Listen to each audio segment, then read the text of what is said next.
Assalamualaikum dear students, how are you? I hope that you will be fine. Dear student, आज का जो हमारा video lecture है वो होने जा रहा है जी 10 क्लास की जो इंग्लिश है, इसमें जो बुक 2 है और लेसन नंबर जो 9 है जिसका नाम है जी सिलेक्टिंग द राइट कैरियर। इसके मैंने दो जो वीडियो हैं वो कंडक्ट कर ली हैं, लेक्चर 1 और लेक्चर 2 के ऊपर। Lecture 1 that was regarding to translation of the lesson and lecture 2 was regarding to the question answer of the chapter, and now lecture 3 is regarding to MCQs, synonym and grammar portion of the chapter। ठीक है, तो शुरू करते हैं जी। इसमें page जो है वो 110 पे ज़रा देखिएगा। इसमें है जी give meaning of each word as used in the lesson. ये मैंने लेक्चर 1 में काफ़ी जो है मीनिंग मैंने लिखे हैं, वर्ड्स मीनिंग लिखे हैं, ठीक है, लेकिन फिर भी एक दफ़ा मैं रिपीट कर देता हूँ। तो पहला जो वर्ड है वो है जी डिसिप्लिन्स। तो डिसिप्लिन्स का जो मतलब होता है, वैसे तो डिसिप्लिन का मतलब नज़्म व ज़ब्त है, लेकिन डिसिप्लिन या डिसिप्लिन्स का मतलब एक ये भी होता है, मतलब आप प्रोफेशन को भी कह सकते हैं, आप सब्जेक्ट जो है उसको भी कह सकते हैं, किसी फील्ड को भी आप डिसिप्लिन का नाम जो है वो दे सकते हैं।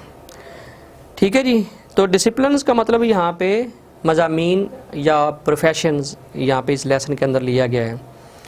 उसके बाद है जी फ्लडेड। फ्लडेड का मतलब है कि जैसे सैलाब आ जाता है, ठीक है।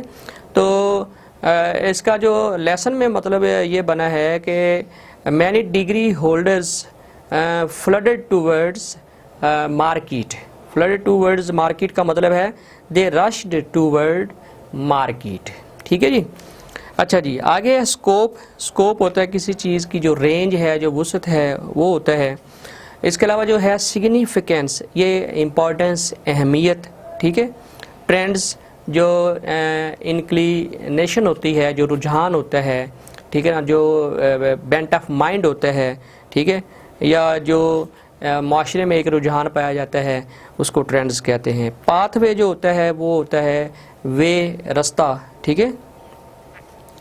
अच्छा, आगे है जी use these words in sentences. जैसे एडवांटेजेस है तो chartered accountancy is very advantages for the student. Innovative, life has become more dynamic and innovative। rewarding, teaching is a rewarding field। ये छोटे छोटे सेंटेंसेस में बनाता जा रहा हूँ। और इसके बाद है जी एप्टीट्यूड। एप्टीट्यूड का मतलब होता है ज़हनी रुझान। a student should select any field according to his aptitude। ठीक है।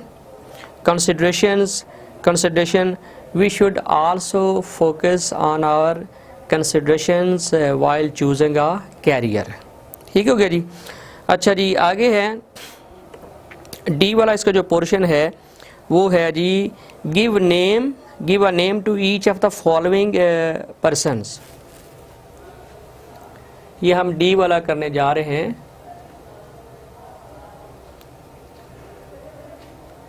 Names given. अच्छा, इसमें पहला जो है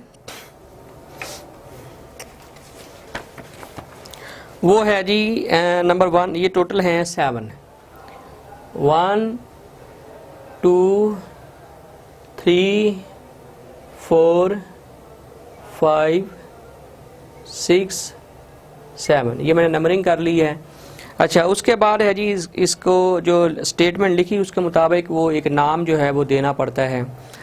तो इसमें पहला है जी a person who reports for a newspaper. तो डेफिनेटली रिपोर्टर ही ये काम कर सकता है। REPORTER। अपनी ब्लैंक में जो है ये आप रिपोर्टर लिख लीजिएगा। दूसरा है जी a person who introduce performers at a concert. जो महफिल मौसीकी या कोई प्रोग्राम उसमें जो परफॉर्मर होते हैं उनको इंट्रोड्यूस करवाता है, तो वो कंपेयर होता है, COMPERE। तीसरा है जी, a person who takes charge of a school, definitely principal है, PRINCIPAL। चौथा है जी, a person who gives evidence in the court. अच्छा, यहाँ पे मेरा ख्याल है जो सही रहेगा वो विटनेस है, WITNESS, विटनेस, गवाह होता है। लेकिन इसमें आप जो है वो लॉयर भी लगा सकते हैं, LAWYER, लॉयर, यानी कोर्ट में गवाही या जाके वकील देता है या विटनेस देता है। अच्छा जी, आगे नंबर 5 पे है, person who repairs boots and shoes, मोची यानी कि कोबलर, COBBLER, कोबलर। अच्छा जी, नेक्स्ट है नंबर 6 पे है, अ person who is skilled in the science of plants, ये बॉटनिस्ट होता है जी, बॉटनिस्ट, BOTANIST, ठीक है, माहिर नबातात जो होता है। अ person who designs building, architect होता है, ARCHITECT, आर्किटेक्ट। ठीक हो गया जी। इसके बाद क्वेश्चन आंसर आते हैं, ये मैंने लेक्चर 2 के अंदर जो है ना वो करवा दिए हैं। अच्छा, आगे है जी पेज 112, नाउन क्लास। ये नाउन क्लास क्या होती है? Noun class is a group of words that work as a noun. Noun class is a group of words that works as a noun. A noun clause always starts from interrogative pronoun. Interrogative जो pronoun है हमेशा उनसे शुरू होती है, ठीक है, या जो relative pronoun होते हैं, मतलब ये who, which, what, why, when, ठीक है, इनसे जो बाद वाला हिस्सा होता है वो noun clause का होता है। अच्छा, अब ये देखें, इसमें जो है वो कहता है जी, pick out the noun clause in each sentences. हर जुमले में नाउन क्लॉज जो है उसको आपने पिक करना है। तो पहले वाला सेंटेंस है, I often wonder how you are getting on. तो हाउ जो है ये इंट्रोगेटिव प्रोनाउन है, तो ये जो how you are getting on जो है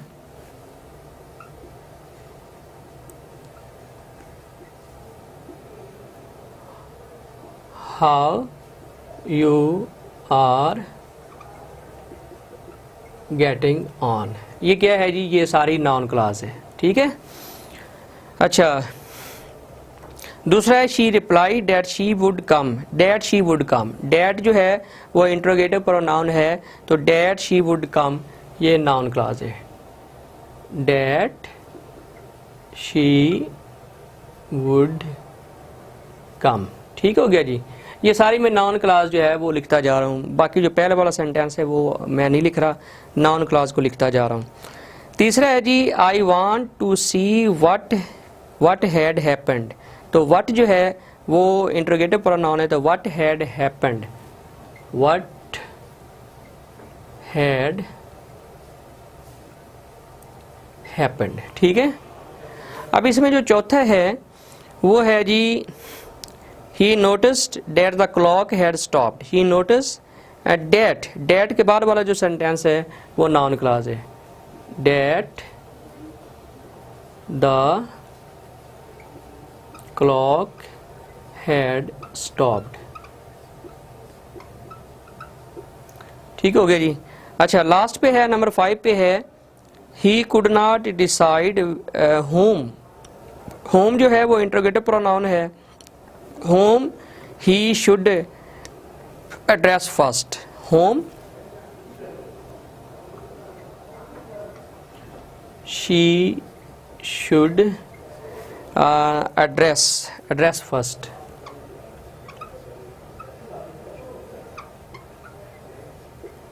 ठीक हो गया जी। इस तरह ये आपका जो नॉन क्लास वाला है ये भी आपका मुकम्मल हो जाता है। ठीक है जी। ये सारी जो हैं ये मैंने आपके सामने जो है उन्हीं सेंटेंसेस का जो दूसरा हिस्सा है जिसको आपने अंडरलाइन करना है वो मैंने आपके सामने लिख दिया है। ठीक हो गया जी। अच्छा, आगे है ये ए वाला सेगमेंट था, पेज नंबर जो था वो 112।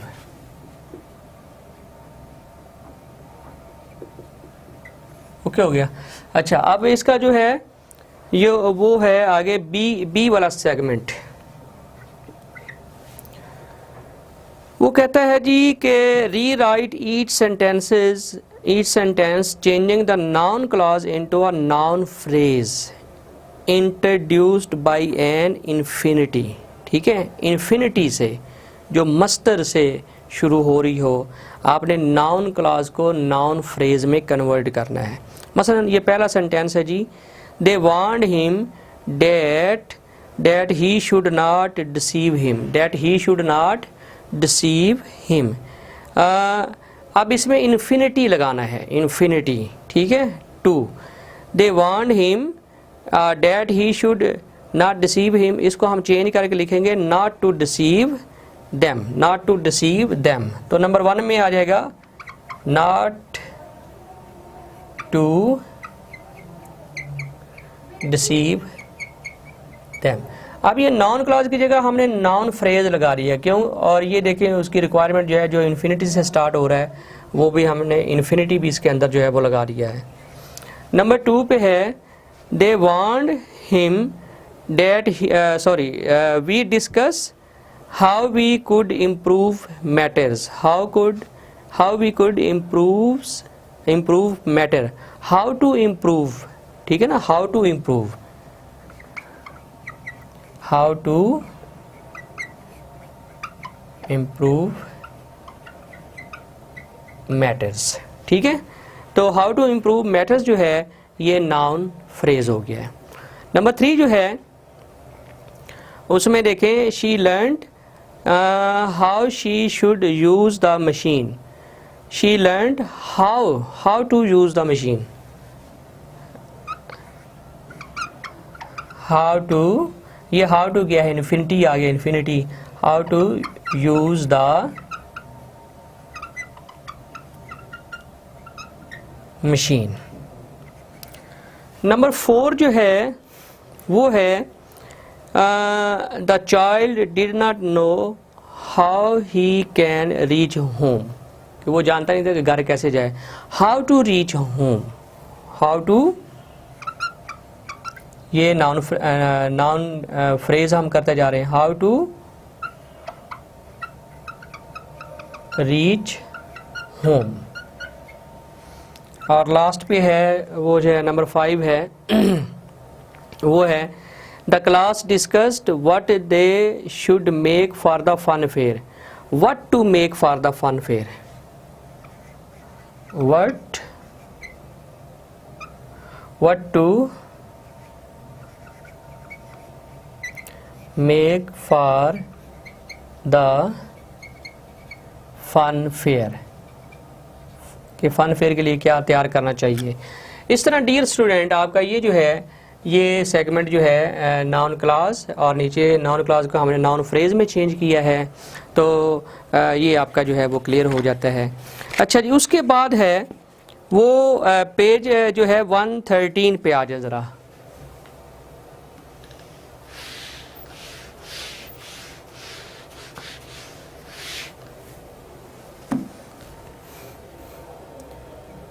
पेज 113 ओके हो गया जी। अच्छा, इसमें क्या है जी, ऊपर जो हेडिंग है जो बोल्ड हुई है वो है present perfect continuous tense, present perfect continuous tense.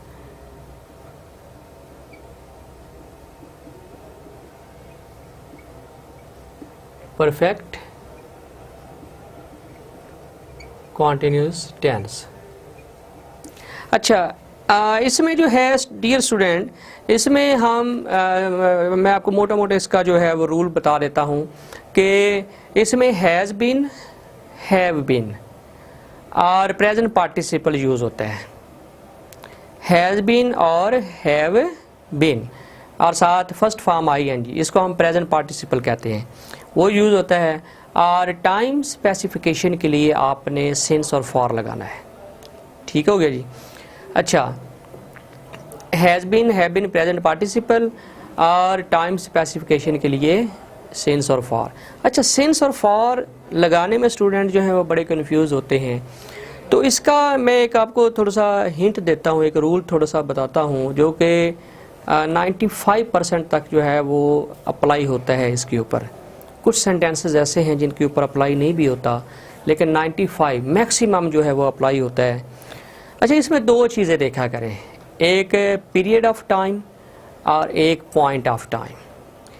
Period of time का मतलब ये होता है कि जब टाइम बिल्कुल आपके सामने क्लियर हो, मतलब वो एक दौरानिया बनता हो, जैसे 2 दिन से 3 दिन से 4 घंटे 5 घंटे, ठीक है ना, यानी जैसे डिजिटल टाइम बनता हो जिसमें नंबरिंग, ठीक है ना, कार्डिनल जो नंबर हैं वो इस्तेमाल होते हों।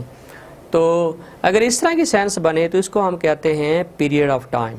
तो पीरियड ऑफ टाइम से पहले आप फॉर लगा दें, ठीक है। और अगर पॉइंट ऑफ टाइम हो, मतलब काम के शुरू होने का पता हो लेकिन ख़त्म होने का पता ना चल रहा हो, तो फिर आपने उसमें क्या लगाना है, सिंस। जैसे सुबह से सिंस मॉर्निंग, शाम से सिंस इवनिंग, दोपहर से सिंस आफ्टरनून, 1960 से सिंस 1960, ठीक है। तो अगर आप इस पे अमल करेंगे तो आप काफ़ी जो है वो आपको परेशानियों से बच जाएंगे। अच्छा, अब नीचे जो है इसी पेज पे एक सी वाला सेगमेंट है जो हमने करना है, सी सेगमेंट। वो क्या है जी, कहता है जी कि यूज सिंस और for to complete these sentences. तो इसमें टोटल जो है वो 4 5 6 सेंटेंसेस हैं। ये मैं आपको सिंस और फॉर लगा के बताता हूँ कहाँ पे क्या लगना है। I have been studying dash 3 hours. अच्छा, अब 3 आवर्स, तो इसे पता ये चल रहा है कि ये जैसे पीरियड ऑफ टाइम हो। तो नंबर 1 जो है उसमें आपने क्या लगाना है, फॉर, उस ब्लैंक में, ठीक हो गया जी। अच्छा, दूसरा है जी I have been watching TV dash 7 PM 7 PM 7 बजे से। तो ये पॉइंट ऑफ टाइम की तरफ इशारा कर रहा है, तो इसमें आप लगाएं सिंस। ओके हो गया जी, उम्मीद है कि आप समझते जा रहे होंगे। डियर स्टूडेंट, आगे जो सेंटेंस नंबर 3 है वो है Tahir has not been feeling well dash 2 hours. 2 hours ये पीरियड ऑफ टाइम है, 2 आवर्स, ठीक है। तो इसमें नो डाउट कि इसमें आपने फॉर ही लगाना है। अच्छा, उसके बाद है जी 4 पे है सारा has not been visiting us dash March. मार्च से, तो इसमें पॉइंट ऑफ टाइम है, यानी काम मार्च से शुरू हुआ है और अभी हमारे पास कोई स्पेसिफिक जो टाइम है वो नहीं है, यानी को जो प्रोमिनेंट टाइम है कि कितना अरसा ये, लेकिन इतना पता है कि मार्च से शुरू हुआ है। तो इसमें आपने क्या लगाना है जी, सिंस। अच्छा, नेक्स्ट पेज पे आ जाएं, पेज नंबर 114। सेंटेंस नंबर जो 5 है, he has been playing football dash a long time. Dash a long time, एक लंबे अरसे से, लंबे अरसे से। अब ये देखें, ये कन्फ्यूजन है इसमें, ये हमें कंफ्यूज कर रहा है कि लंबे अरसे से हम क्या मुराद लें, कि ये पीरियड ऑफ टाइम है या पॉइंट ऑफ टाइम है। यानी हम थोड़े से कंफ्यूज हो जाते हैं कि हम किस कैटेगरी में इसको रखें कि काफ़ी लंबे अरसे से, क्योंकि ड्यूरेशन तो क्लियर नहीं है, लेकिन इतना पता है कि लंबे अरसे से, क्या अभी भी वो ये काम कर रहा है या नहीं कर रहा है, ये हमारे पास जो पेट टाइमिंग्स है, जो पीरियड है वो नहीं है। तो इसमें फॉर अ लॉन्ग टाइम, फिर आप देखें उसमें सूट क्या करता है, कि फॉर ज़्यादा सूट करता है या सिंस सूट करता है। He has been playing football for a long time, since a long time. तो मेरा ख्याल है कि फॉर अ लॉन्ग टाइम जो है वो सूट करता है, तो आप इसमें नंबर 5 वाले में फॉर लगा। ऐसे कई सेंटेंसेस आपको मिलेंगे। मैंने इसलिए शुरू में कहा था कि ये जो पॉइंट ऑफ टाइम और पीरियड ऑफ टाइम है, ये 95% जो सेंटेंसेस हैं उनके ऊपर अप्लाई होता है। कुछ ऐसे सेंटेंस है जो कन्फ्यूज़ करते हैं। अच्छा, बहरहाल इस सूरत में फिर आप अपना गेस वर्क जो है, कॉमन सेंस इस्तेमाल किया करें। ही हैज़ बिन, नंबर 6 वाला सेंटेंस जो लास्ट है इस एक्सरसाइज का, he has been living in Peshawar dash he left school, जब से उसने स्कूल छोड़ा है उस वक्त से लेकर वो पेशावर में रह रहा है। तो ये देखें, जब से उसने स्कूल छोड़ा है, अब ये हमें पता है कि उसने जब से स्कूल छोड़ा है वो पेशावर में रह रहा है, लिहाजा ये पॉइंट ऑफ टाइम है। तो इसमें आपने सिंस जो है नंबर 6 वाले में आपने सिंस जो है वो लगा देना है। इस तरह ये आपके जो है ये ओके हो जाएगा। तो उम्मीद है कि आज का ये जो वीडियो लेक्चर है ये आपको पसंद आया होगा और इसकी जो एक्सरसाइज है वो भी आपको अच्छी लगी होगी। तो इसके साथ ही मुझे इजाज़त दीजिए। अल्लाह हाफ़िज़।